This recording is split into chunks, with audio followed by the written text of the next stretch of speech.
and welcome to Unsourced Wall. My name is Elvis, and as always, I'm your host. This is going to be hopefully a shorter one because there's not that much to get into in terms of reviews and also news topics, so let's try to get this going as smoothly as possible with some news topics. Perhaps the biggest, most founded news topic is that apparently we've learned that there isn't even a script ready for Doctor Strange 2 from before even Sam Raimi was tapped to direct. And yet somehow people have decided to take this as a good thing for a movie that's supposed to start shooting in like 3 months or less. If you don't have a script, then how are you going to even prep or get anything ready? But I guess this just ties back into how Marvel has this tendency to just green screen and CGI everything, so you don't really have to know what you're going to do when you can just do it in post. It's insanity. But people are taking this as Raimi now has freedom to do whatever he wants. But I don't think that Marvel is just going to let Raimi have free reign over this movie. In fact, I think this is only going to restrict him further because they're going to need something standard, easy, and cheap in order to get this ready on time. It just means that there's more constraints and less area to wriggle around in. I really am slowly losing the ability to even lose negative hope here, so fingers crossed. After that, the only other tidbit that made rounds this week is that it was realized that some theater chains have started to rename Birds of Prey's title to the shorter Harley Quinn: Birds of Prey. And if that sounds weird, it's because I didn't even say the actual real title because it was just that long. It's a cute and fun title, but it's just trying too hard to be so and trips over itself. There's no word yet on whether or not WB will incorporate this title as the new title. I don't think so because that would probably take more effort than it needs to be, rather than just leaving it in the movie chain level. But we'll see. I do have a full review of Birds of Prey coming up at the end of this episode, so stick around for that if you want to hear what my thoughts are a week after its release. And lastly, we have this surprise reveal of the Batsuit that Matt Reeves is going to be using in his new Batman movie. And I have to say, I'm very torn on it, practically literally here, because it has two things. We see the chest, the logo, and also the cowl, and they are so distinctly different in how great they are, or not so great they are, honestly, because the cowl is probably one of the best cowls I've ever seen. It looks sleek, it looks patchwork, it looks eerie, it looks kind of unnerving. It looks like something that would very much be creepy and scary to encounter in a dark alley. While the chest and logo and everything looks like we've gone back to the Nolan aesthetic, just a hugely rigid, stiff, hard-edged batsuit, and that's a real shame. It really is. It looks so generic and standard, especially after we had such a great Batsuit with Ben Affleck. Pretty underwhelming. Apparently, the movie is going to be a prequel-ish movie. It's going to be Batman at the beginning of his career, so this is going to be kind of an in-process Batsuit. Hopefully, we do see something a lot better by the end of the movie. I mean, fingers crossed, because I don't want this to be like the only Batsuit we see, because it is a huge letdown, honestly, especially to the cowl, which I said looks pretty damn unforgettable and memorable. It's iconic off the bat, I'll say that much. And so now we can head on into what I read this week. First off, we have Hawkman number 21. Let's get this rolling because this is actually really good. This entire issue put a smile on my face. It's not the top of where the series can be, but it's definitely an issue that stakes its claim as finally reversing course on whatever dull tie-in this story arc was supposed to be all about. In fact, the longer this goes on,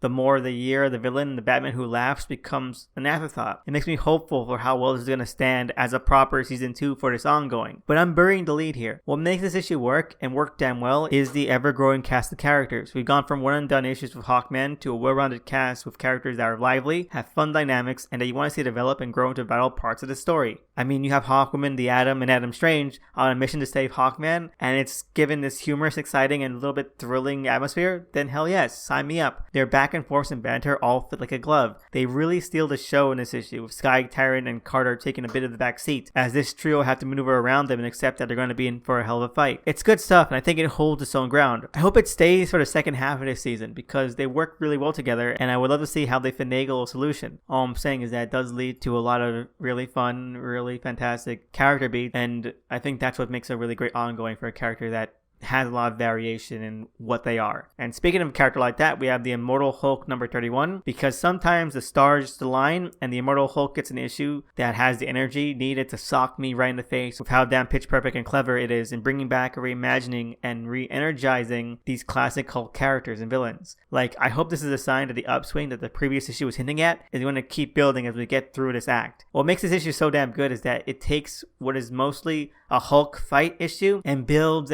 on it. It wraps the entire visuals of Hulk punching and smashing in an eerie and oddly serene tone, with Zemnu taking it all calmly and in stride, and never lets it up. It makes it so odd and uneasy, and the fact that it never gives up the tone, not even once, makes the denouement of the issue hit all the harder. And then you'll laugh, because I know I did. When the final pages start ramping up, right up until the last moment, it left me gobsmacked. My jaw was on the floor. It plays it so precisely, so tuned in, that it makes perfect sense. I had to laugh at how blind I was for not seeing it coming earlier. It's the perfect Zemnu trick too, getting into people's heads, making them feel, making them want, making them easy for him to warm into. So creepy, so cold, and so manipulative. It's exactly what I was hoping for viewing Zemnu. Hits the social and individual fears and qualms, the national psyche, but tethers them so confidently to the villain's own MO. It takes the entire implications of the most iconic Zemnu stories, the whole brainwashing, the whole getting familiar with your kids, that whole action he has with emotional quantity, and it plays them to the hilt.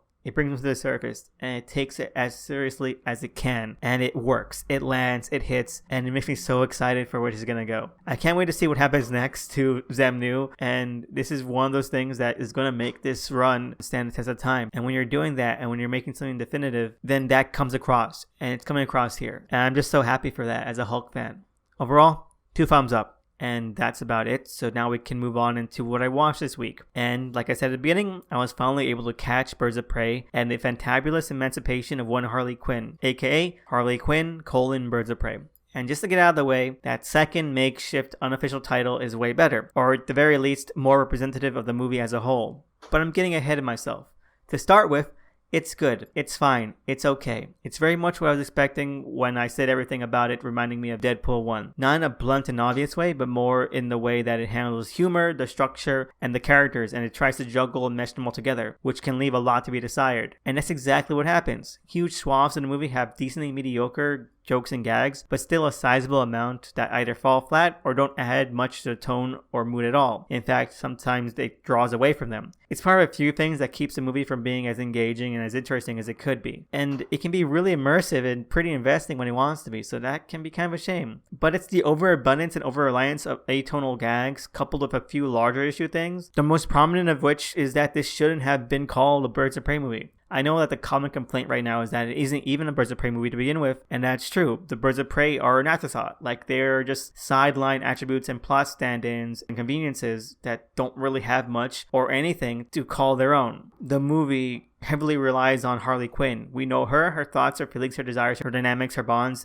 everything. We know everything we need to get a grasp on her as a character and the journey/arc that character is going to take throughout the movie. The Birds of Prey are footnotes in comparison. At most, they get enough beats to form a line segment from point A to point B and call it a day. At worst, they're a gag character comprised of sparse action and a jokey montage. Which, you know, is fine if this is just a Harley Quinn film, but the movie tries to sell it as something more. And the fact is that whenever it does that, it sticks out like a sore thumb every time, because you have to rotate through these characters, and then you start noticing that Harley is the only one that's fleshed out or even developed of the bunch. Adding in flashbacks and narratively tricksy things like that pull us out of the movie and to and fro and try to give everything some oomph makes it really hard to care or feel invested or engaged or immersed. If there's no foothold in these characters to the grounding of their story or even to the weight they carry emotionally or otherwise, then why bother? You should have just continued to focus on Harley Quinn throughout and have these be like tertiary characters that you see come together at the end to set up a Birds of Prey movie. Either or, because you're not going to give them enough time to actually be their own characters, to be interesting enough, to be dynamic enough, to be a little bit more than one-dimensional, then don't even bother. That said, what is still here is just fine. It's still entertaining, it's still enjoyable, but all the other things mean that it bores at times. It does feel tedious here and there, and spots will be tiring, because it's nothing really solid past some good gags and solid action, which is a shame. I could get further into it, because these things do go past the main cast as a whole, but I think that's enough to make the point. It's not terrible, and I don't regret watching it, and I have regretted watching a few comic movies lately, but I do hope that if it does get a sequel, that there's enough it's willing to do to pull a Deadpool 2 style turnaround and become something special. Overall, 2 thumbs middle and a number score of 6 out of 10.